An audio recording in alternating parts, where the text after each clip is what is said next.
Hey, j'espère que vous allez bien, bienvenue dans une nouvelle vidéo, aka le bilan mi-annuel. Je suis un peu en retard parce que c'était censé être fin juin, début juillet. J'hésitais à faire ce bilan puisque la moitié de cette année a été assez compliquée en termes de lecture. J'ai pas forcément lu beaucoup de romans. Dans ce bilan, je vais également introduire les mangas, les graphiques ainsi que les essais parce que j'en ai pas mal lu.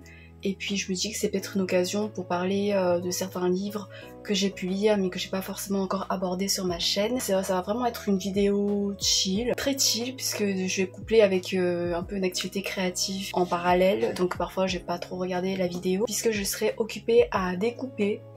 Est-ce que vous allez me juger pour ça? En fait, j'ai imprimé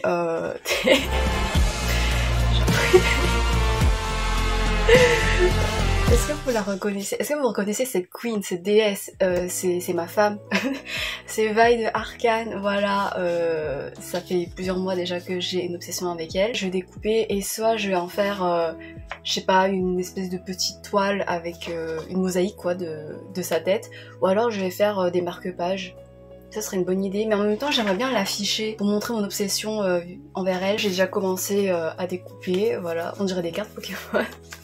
C'est laquelle votre préférée? Attendez, il y a celle, elle est trop belle. Il y a ça quand elle est en version dépression. Il n'y aura pas de spoil sur Arcane, hein. Ce sera juste vraiment du fangirlisme et du horniness pour cette femme. Là c'est quand elle fait un clin d'œil et du coup c'est trop bouillant. Enfin bref voilà. Et là encore c'est quand elle est en train de déprimer. Je sais pas si vous reconnaissez les scènes mais c'est ouf. Je vais couper tout ça pendant que je vous parle. J'espère que c'est pas trop un manque de respect. En fait j'ai hésité à faire ça parce que c'est un peu insolite, mais vu le faible nombre de vues sur mes vidéos ces derniers temps, je me dis qu'il faut pas que je me mette la pression pour essayer de fournir un contenu qui soit cohérent, qui soit normal entre guillemets, parce qu'en fait il n'y a pas grand monde qui va regarder, qui va tomber sur cette vidéo de toute façon. Donc voilà, je me lâche et en tout cas ça me fera un bon souvenir. Ah là là, elle est trop belle. J'aime trop quand elle est en version puppy aussi. Voilà, j'aime toutes ces facettes. C'est une femme à multiples facettes. C'est un être humain quoi. Bon bref, donc on commence. J'ai mes notes ici parce que j'ai pas tout en tête. Depuis le début de l'année, j'ai migré sur la plateforme littéraire Babelio pour pouvoir répertorier mes lectures. Grâce à ça, il y a quelques chiffres que je pourrais un peu vous déballer. En juillet, j'ai lu 46 livres et si on veut compter que jusqu'à fin juin, j'ai lu 41 livres qui inclut des romans et des essais. C'est pas du tout cohérent ce bilan parce que là le chiffre il comprend pas du tout les graphiques, mais j'ai parlé de certains graphiques dans le détail avec les questions. Donc voilà, il n'y a pas trop de logique, mais on s'en fout. Au niveau des genres considérés comme favoris par la plateforme, c'est-à-dire les thématiques qui sont revenues le plus de fois, j'ai lu 10 livres de fantasy, ce qui est cohérent parce que c'est mon genre favori. 10 livres d'essais, et ça c'est vraiment une nouveauté parce que ces derniers temps j'ai l'impression de répéter parce que j'ai dit la même chose dans la vidéo dernière. Ce semestre là ça a été le semestre du mémoire, de la fin des études, de pas mal de choses et du coup j'avais du mal à vraiment m'investir dans des fictions et j'avais besoin de quelque chose qui me stimulait avec notamment les enjeux actuels. Je voulais mieux m'informer, je voulais mieux conscientiser certaines choses. Je me suis mise à lire des ouvrages théoriques sur les sujets LGBT, féminisme, masculiniste, etc. et quelques essais. Donc c'était super intéressant et en fait c'était un genre qui m'intimidait depuis longtemps parce que j'avais l'impression de pas avoir les compétences ou les outils nécessaires pour comprendre le langage scientifique qui pouvait découler de ces livres-là. Mais au final, en fait, ça s'est fait tout seul. J'ai commencé par des livres, entre guillemets, avec un langage plus courant. C'était pas forcément hyper exigeant de manière scientifique, théorique. Et ensuite, après, t'avances tout seul. Du coup, c'était super cool. J'ai fait de très bonnes découvertes. J'ai beaucoup appris. La première question, c'est le meilleur livre lu jusqu'à présent. Dès que j'ai vu cet intitulé, j'ai directement pensé à l'enquête sur le racisme anti-asiatique Vous les Asiates de Lynn Landau, publié chez De Noël. Parce que c'est un livre qui m'a beaucoup apporté, comme je me sens concernée personnellement. Et l'autrice qui me suit sur Instagram, hier j'ai découvert, elle a commenté mon post sur Instagram dédié à son ouvrage. Et elle m'a suivi et j'étais wow, oh my god! Grâce à des observations empiriques, grâce à ses propres expériences, à des témoignages, à des concepts théoriques et tout, elle a fourni vraiment une enquête qui est super enrichissante, qui est super aboutie, qui est super pertinente et qui donne des clés, en tout cas à moi, pour mieux avancer dans mes réflexions et également dans mon militantisme concernant cette cause-là. C'était super cool parce que ça m'a ouvert les yeux sur plein de choses, sur également mon propre racisme intériorisé, parce que c'est ça que j'aime bien, c'est qu'elle diabolise pas le racisme. Forcément, on vit dans une société qui est raciste, donc forcément on aura des biais racistes, et le plus important c'est d'en prendre compte et surtout de prendre du recul par rapport à d'autres personnes racistes qui ne veulent pas se remettre en question. Par exemple, je travaillais à Super U et ouais, on rentre un peu dans l'intime, mais comme c'est un peu en rapport avec ça. Du coup, je travaille à la charcuterie à Super U, là, au stand pour couper les jambons. D'ailleurs, je m'étais coupé le doigt, mais bref, on s'en fout. Il y a un homme, vraiment, le cliché homme blanc, de soixantaine d'années et tout. Désolée pour les hommes blancs soixantaine d'années qui sont gentils, mais cette fois-ci ce mec n'était pas gentil. Il vient et j'attends sa commande, mais il me parle d'un autre truc et je comprends pas, je tilte pas sur le coup. Et en fait je dis, vous pouvez répéter? Et il me dit, ah mais c'est bizarre que vous travaillez ici, vous devriez pas être là-bas, en me pointant le stand de sushi, à rouler des... vous savez? J'étais pétrifiée et je ne savais pas quoi répondre parce que je m'attendais pas à recevoir frontalement une remarque raciste, mais ouvertement comme ça, et c'était tellement cliché, c'était tellement parodique, on aurait dit limite de l'humour noir, et j'étais pétrifiée, et disait non mais vous inquiétez pas, c'est du 301 degrés, en mode sous couvert de son humour, il affirme son racisme, c'est un habitué, et du coup il était revenu une autre fois, il m'a encore fait des blagues, là je lui ai dit que c'était pas marrant. Et il m'a dit quoi? Il m'a dit mais si, c'est drôle, oh là là, c'est de l'humour. Si la personne concernée, racisée, te dit que c'est pas drôle, tu fermes ta gueule quoi. Et puis ma responsable, quand elle a eu vent de ça, elle m'a dit oui voilà, il est un peu lourd, mais bon, enfin, il est pas méchant, on peut passer outre. Et c'est ça en fait, c'est que le racisme est tellement normalisé pour les Asiatiques, surtout quand c'est sous couvert d'humour, sous couvert de bonne volonté ou quoi. Et du coup c'est tellement normalisé, c'est tellement accepté, alors qu'il y a des gens qui sont ouvertement racistes comme ça, enfin bref, et sincèrement racistes. Et j'étais vraiment blessée parce que j'ai pas eu forcément de soutien. Je me suis sentie vraiment soutenue par cet ouvrage-là, et le fait que ça pourrait peut-être sensibiliser certains gros connards à ça. Mais bon, après si c'est vraiment des gros connards, ils vont jamais se diriger vers cet ouvrage parce que faudrait déjà une remise en question. J'ai un peu trop blablaté, mais sinon de manière plus dure, encore plus dure. J'ai également été bouleversée par l'ouvrage documentaire Le massacre de Nankin 1937, entre mémoire, oubli et négation de Michael, puisque c'est un français, Prazan, publié chez De Noël. Ça va revenir sur la colonisation et le massacre de Nankin par l'armée japonaise durant la Seconde Guerre mondiale, et c'est un peu considéré comme un génocide oublié parce qu'on en parle très peu alors que ça a été un carnage total. J'avais déjà lu à ce sujet l'ouvrage de Iris Chang, parce que pour The Poppy War, R.F. Kuang c'était basé sur l'ouvrage de Iris Chang pour notamment écrire le chapitre 21 qui contient beaucoup de trigger warning. Mais contrairement à Iris Chang, j'ai l'impression que ce livre il est un peu plus distant parce que Iris Chang elle se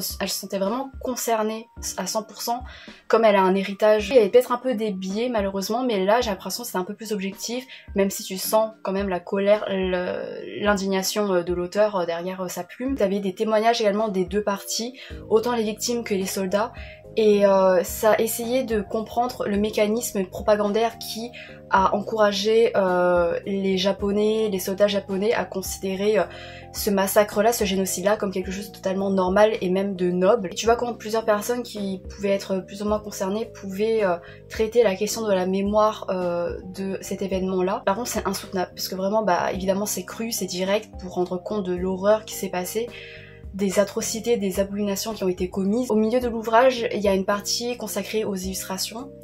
Et il y a une illustration qui va me hanter toute ma vie, voilà. Mais je le conseille parce que ça contribue au devoir de mémoire de manière assez cruciale. Et c'est horrible parce que malheureusement c'est encore d'actualité, parce que c'est encore des choses qui sont perpétrées dans les nombreux génocides. Pour un registre plus léger, la meilleure suite de saga, alors là j'ai un peu triché parce que récemment j'ai relu l'une de mes sagas préférées, Nevermore de Jessica Thornton, ici la version anglaise publiée chez Orion. Forcément la meilleure suite de saga c'est le tome 2 de cette saga inoubliable, mais est-ce que ça compte? Parce que c'est pas une nouvelle lecture, c'est une relecture.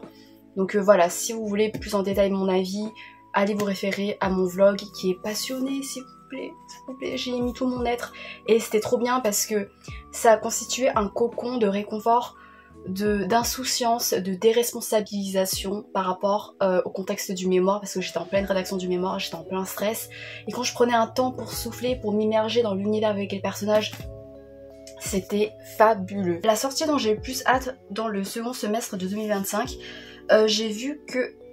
attendez... je crois qu'il est sorti là, on est début août. C'est le tome 2 de L'Art de la guerre, je sais pas comment il s'appelle, de Wesley Chu, publié ici chez la collection poche de Brajlon.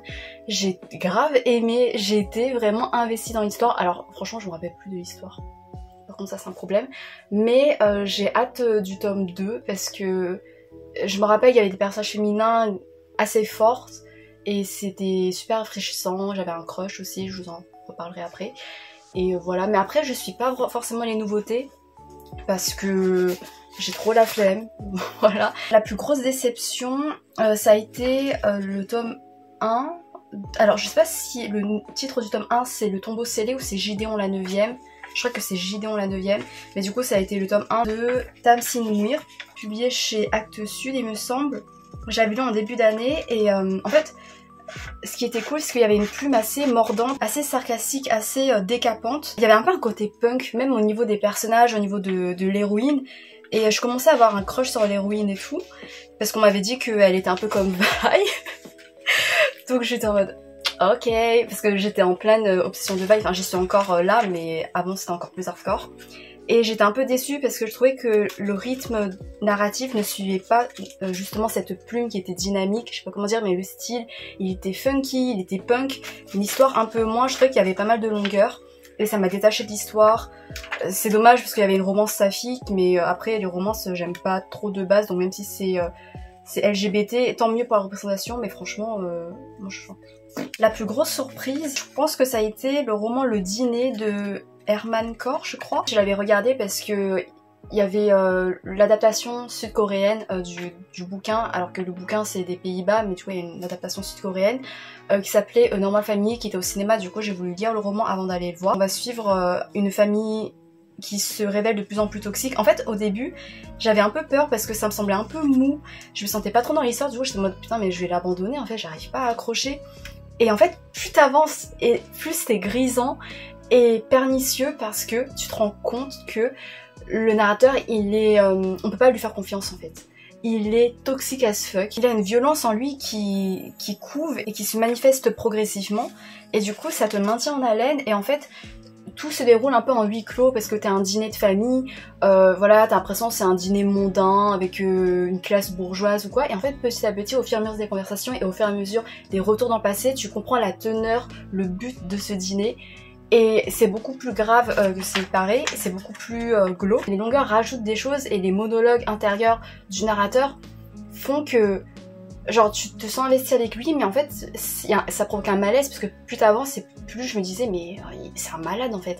Donc c'était trop bien et c'était une bonne surprise parce que je m'attendais pas à aimer alors qu'au début j'étais assez sceptique. Nouvel auteur favori ou autrice favorite. Alors en matière d'essai j'ai lu 2 ouvrages de Iris Bray sur le regard féminin, le film et les gays, et Sex and Series, notamment la sexualité féminine dans les séries. J'ai pas eu des coups de cœur pour ces essais, mais le fait que j'ai lu 2 de ces essais en un mois, je crois, en quelques semaines, ça fait que je me suis quand même attachée à sa rigueur, à son apport documentaire, au fait qu'elle m'a éclairée sur pas mal de choses, enfin, notamment autour du female gaze, dans le cinéma, c'était super intéressant. Au niveau des fictions, j'ai lu 2 séries de Keigo Shinzo, du coup Mauvaise Herbe et Hirayasumi. Waouh! En fait j'avais commencé par Mauvaise Herbe et je pensais que ça allait être grave chill. Pas du tout, pas du tout. C'est très grave, ça parle notamment de la prostitution des mineurs au Japon. C'est pas du tout édulcoré, c'est vraiment brut. Il y a cette tendresse mais en fait je m'attendais pas à la fin. Et j'étais waouh, j'étais scotchée. Je vous le conseille et puis après j'ai enchaîné avec Hirayasumi et c'était moins lourd évidemment, mais j'étais soufflée par la manière dont l'auteur arrive à retranscrire la beauté des moments quotidiens, la beauté des plaisirs simples, des choses qu'on prend pour acquis alors qu'en fait on a une chance inouïe de les avoir et de vivre tout ça, et du coup ça t'encourage à mettre pause sur des choses, à aller à ton rythme, à pas te comparer avec les autres.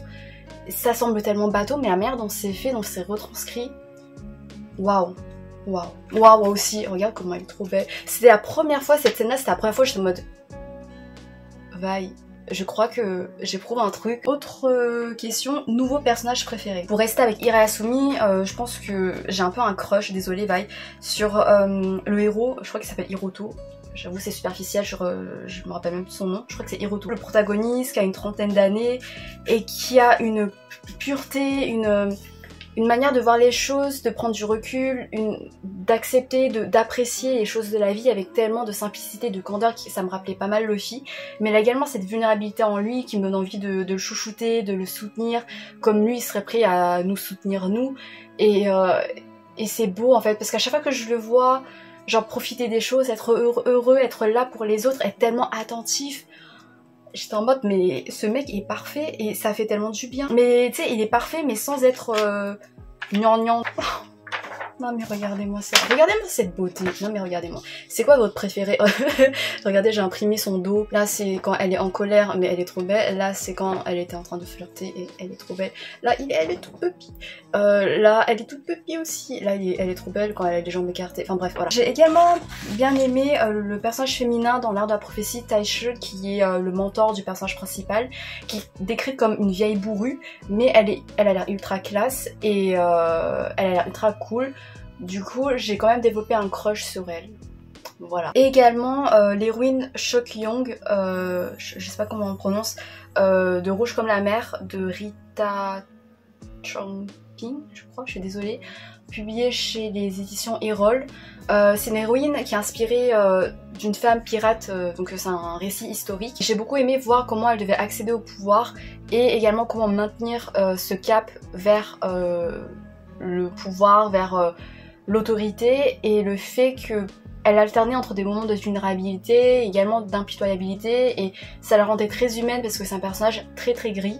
Et il y avait également ce réseau sororal qui l'entourait, le fait qu'elle était comme une grande sœur pour d'autres femmes, et c'était beau, et je trouvais que c'était un personnage féminin qui était très dans le pragmatisme, dans le sens où il y a des choses qui auraient pu se développer en romance avec des mecs, mais compte tenu de sa psychologie, de ce qu'elle a vécu, ça n'a pas altéré tout ce bagage traumatique au profit du développement d'une romance qui aurait pu plaire à pas mal de fans et qui aurait pu propulser le roman comme une grande romance, sachant que la romance attire pas mal de gens de plus en plus. Ça aurait pu être de la facilité et au final non, l'héroïne elle tombe pas dans cette facilité, du moins l'autrice dans son écriture, et du coup j'étais agréablement surprise et j'ai beaucoup aimé suivre cette héroïne là, qui était ma foi très mélancolique et très amère, donc j'ai beaucoup aimé, voilà. Ah, j'ai mal coupé, j'ai trop découpé. Nouveau couple favori. Voilà, c'est tout. Vaille et moi.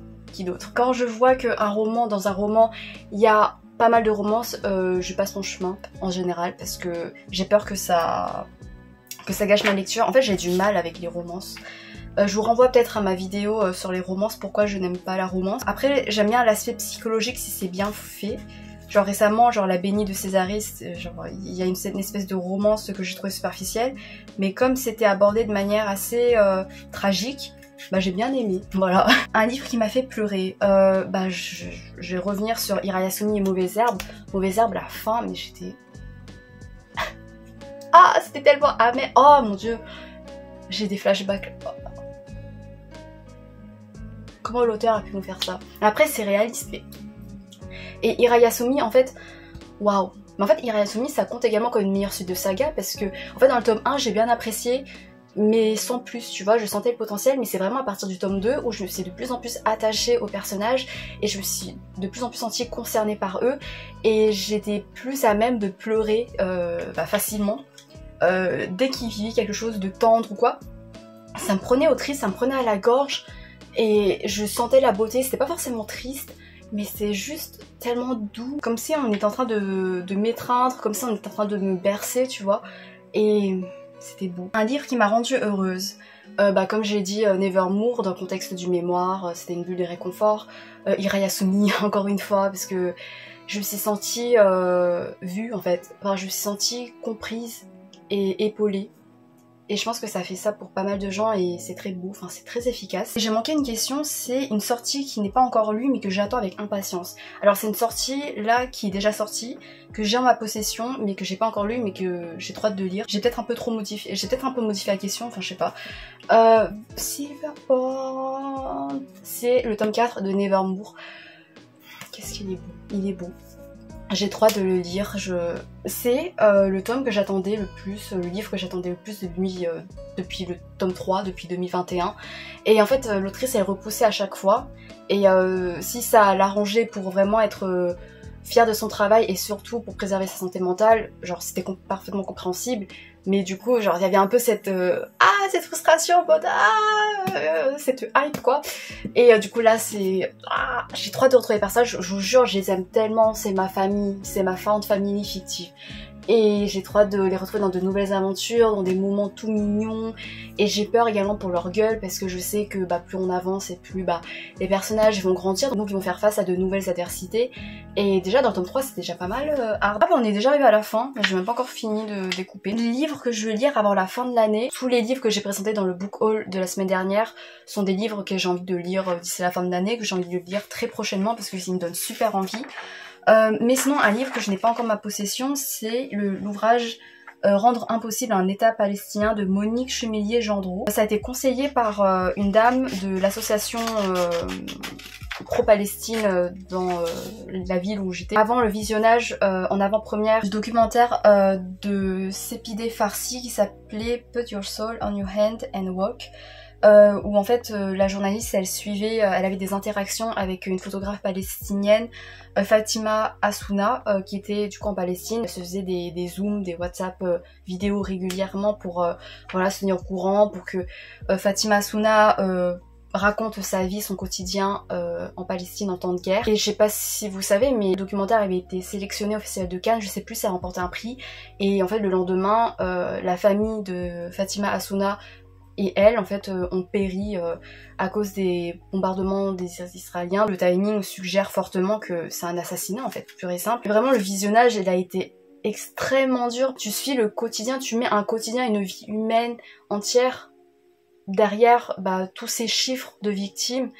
Et ça permet mieux de concrétiser ces enjeux-là, enfin cette situation horrifique. Et à la fin, enfin tu sentais un silence lourd de sens, c'était je savais pas quoi dire en fait, c'était waouh, vraiment. Et du coup c'est un documentaire, je sais pas quand il sort, je crois qu'il sort peut-être en septembre, je sais pas si c'est tous les cinémas qui vont diffuser. J'aimerais bien lire le livre Rendre impossible un État palestinien. La dame avait dit qu'apparemment c'était particulièrement bien expliqué, bien documenté, et que ça pouvait mieux éclairer sur les mécanismes de l'armée israélienne, du gouvernement israélien pour réduire à néant l'État palestinien. Et voilà, donc c'est sur cette note que je vais terminer ce bilan, mais après c'est hyper important d'en parler et peut-être que ça vous intéresserait de lire cet ouvrage. Je viens de remarquer, en fait j'ai imprimé 2 fois en grand, en plus petit, ce visage d'elle parce que je la trouve trop sexy. Elle me regarde comme ça, je tombe dans les pommes. Voilà, donc je vais couper, ensuite je vous montre si vous voulez ce que je vais foutre avec, avec ça. Mais sinon pour celles et ceux qui ne sont pas intéressés, merci infiniment d'avoir regardé, d'avoir écouté ce bilan. J'espère vous retrouver si vous partez maintenant dans de nouvelles aventures littéraires. Promis, je serai moins distraite par vagues, je serai plus concentrée sur les ouvrages. C'est juste que là, comme voilà, je rentre pas trop dans les détails des lectures, donc j'avais pas forcément besoin de concentration et du coup je vais faire autre chose en même temps pour être productive x2. À bientôt peut-être, je sais pas, j'espère. Salut. Et pour celles et ceux qui veulent rester pour voir ce que je vais faire avec les multiples visages de Vi, restez, voilà, vous êtes les bienvenus. Voilà, c'est tout.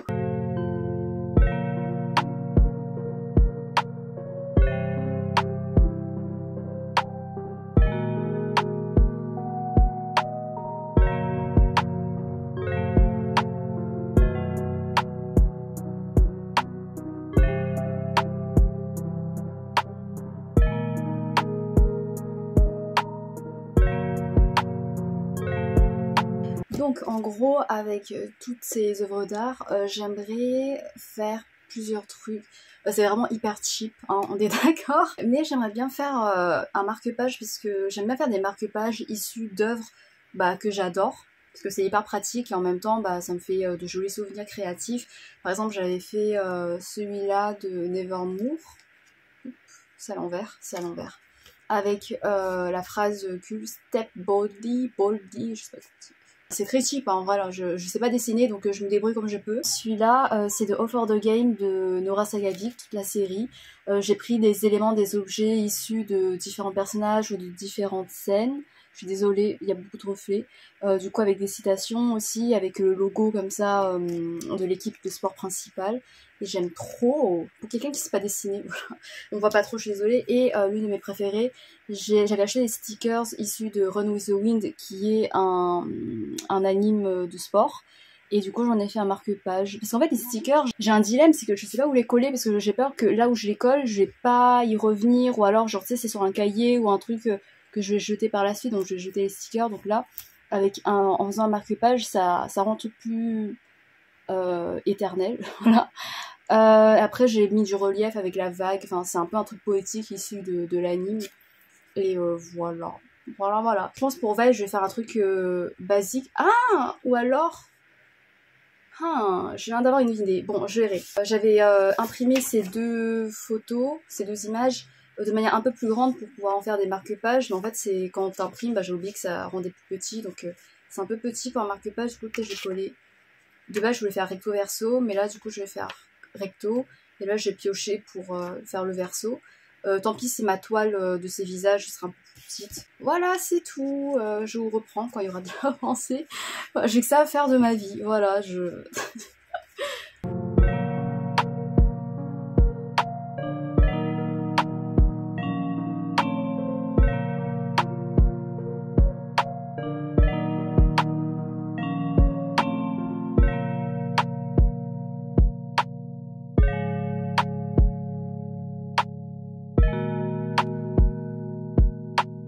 Donc je vous retrouve, on est quelques heures plus tard, je suis toujours en train de patauger avec mon marque-page parce que en gros il est comme ça. Comme vous voyez il est très plain, c'est médiocre. Je vais essayer un peu de donner du relief. J'avais quelques idées, j'ai essayé mais je trouve que ça faisait pas trop le taf. Genre j'avais essayé d'ajouter un truc comme ça, genre en mode explosif, un peu pour retranscrire le côté un peu funky dans l'esthétique d'Arcane, je sais pas si vous voyez. Genre ça ferait un truc comme ça. Mais je trouvais que c'était un peu bancal. Genre, oh. C'était juste un essai, j'ai juste mis du pâte à fixe. Et après, je vais plastifier, mais voilà, ça fait... Je sais pas, je trouve que c'était un peu bof, maladroit. Du coup, j'ai essayé de faire un truc un peu comme ça, tu vois, en mettant du relief qui traverse un peu le marque-page. J'ai essayé de faire un truc comme ça, que je mettrai... Je sais pas si vous avez la vision... Un truc un peu comme ça qui traverse avec le vaille tout en haut. Mais là, ce que j'ai fait là, entre le truc jaune et noir, genre ça correspond pas à vaille, c'est pas ses couleurs. J'ai pas de couleur rose, de feutre rose, j'ai des feutres genre comme ça, un peu brillants, que j'avais acheté chez Action, je crois. Ou alors je l'ai volé à ma soeur. J'ai ça en rouge, ça j'ai bien volé à ma soeur. Et là je vais repartir sur cette idée, mais avec un style plus identifiable à vaille. Et voilà, en plus je suis fatiguée, j'ai besoin d'une sieste et j'ai trop mal dormi. Mais je sais que si je mets ça de côté, je vais plus jamais y toucher. Je vais essayer et j'espère que le résultat il sera pas trop dégueulasse. Ayez à l'esprit que je ne suis pas une artiste, que je suis maladroite. J'essaie d'être créative, j'ai des idées, mais j'ai beaucoup de mal à les mettre en pratique et à les concrétiser. Quand je les concrétise, c'est souvent beaucoup plus boiteux que ce que j'avais dans mon esprit. Voilà, et en plus je suis fatiguée. Voilà, j'ai plein d'excuses, j'ai toute une panoplie d'excuses, je peux vous les ressortir, j'aime bien me victimiser. Et voilà, on se quitte pour après voir le résultat.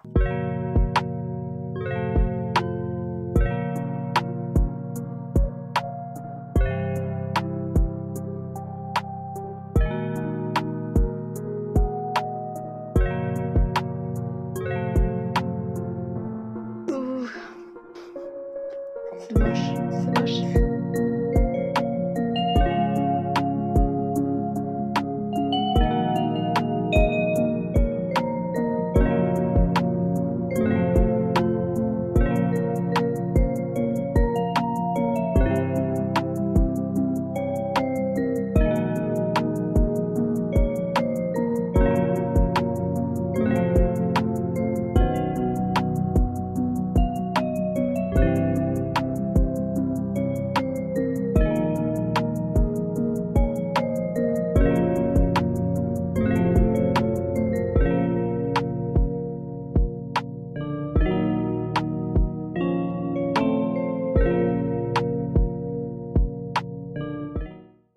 reprends très vite pour vous montrer le résultat parce que là il est 20 h, j'ai passé tout l'après-midi, je crois que j'ai commencé genre à 13h30, 14h et du coup j'ai passé 6-7 heures dessus, je pensais pas que ça allait prendre autant de temps et du coup je suis éclatée, mon ventre il gargouille sans cesse donc je vais passer assez vite. Au moins comme ça je peux vous montrer, même si vraiment c'est rien d'exceptionnel, vous pouvez passer votre chemin en vrai parce que c'est juste pour montrer la beauté de Vi, le fait que je vais pouvoir genre sublimer ma chambre avec son visage comme si elle était là près de moi. Voilà, genre là c'est la première toile parce que du coup j'ai dû plastifier et en fait je pouvais pas faire une toile entière parce que c'était trop petit pour ma plastifieuse qui est très petite. Donc là sa première, regarde, elle est si belle. Là de cette toile, ma tête préférée d'elle, j'hésite entre celle-là et celle-là parce que bref voilà, c'est très superficiel. Là c'est la deuxième. Qu'est-ce que ça rend bien. Bref voilà. Et le truc qui m'a pris le plus de temps, parce que là c'était juste genre du collage et du plastifiage, ça a été marque-page et j'ai essayé quelques designs, ça me plaisait pas, je me suis trompée plusieurs fois, tu vois, genre là, ce machin là, j'allais dire que je me suis pas trop prise la tête alors que j'ai passé littéralement des heures dessus, mais voilà, je me suis dit même si c'est pas parfait, c'est pas grave, genre au moins t'as un marque-page de Vi personnalisé et du coup j'ai fait tada. Et là c'est le verso. En fait du coup j'ai repris le motif des nuages de son tatouage dans le dos, j'ai un peu essayé de voilà, là c'est écrit Vi. Au niveau des couleurs, j'ai utilisé le gris parce que je trouvais que genre ça faisait un peu fumé. J'ai utilisé le rouge et le bleu qui rappelle un peu ses yeux et le rouge parce que c'est un peu sa couleur. Et j'avais pas de rose, de feutre rose assez remarquable.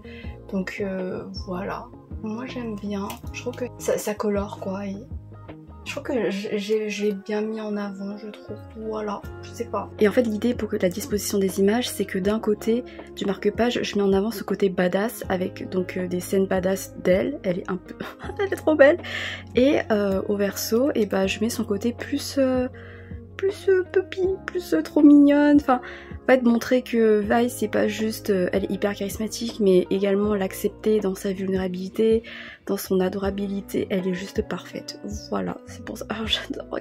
Elle a les puppy eyes et elle est trop mignonne, sa petite bouille, et voilà. Et ça m'a également pris du temps parce que avec les images, les illustrations de Vi, j'en avais également profité pour imprimer des illustrations de Bakugo de My Hero Academia pour en faire un marque-page parce que c'est un personnage qui m'a bouleversée d'une toute autre façon que Vi évidemment parce que Bakugo il est genre mineur et c'était comme mon enfant et le voir grandir, le voir évoluer, le voir progresser, le voir prendre en maturité avec sa prise de recul etc, c'était incroyable et donc j'ai voulu me faire un marque-page avec lui sauf que ce sont des panels de manga et du coup ça spoil vachement. Voilà, je sais pas. Mais en gros, voilà, ça fait un truc un peu comme ça, tu vois. Voilà, comme ça je vous montre un peu loin, comme ça vous spoilez pas. Voilà. Voilà, ça m'a pris pas tout l'après-midi, mais c'est un peu quand même gratifiant, stimulant de se livrer à des activités créatives, enfin créatives, vraiment c'est vraiment simple quoi. Donc, je sais même pas où et comment je vais les accrocher parce que j'ai plus de place, mais littéralement peut-être là en bas. Ouais mais c'est...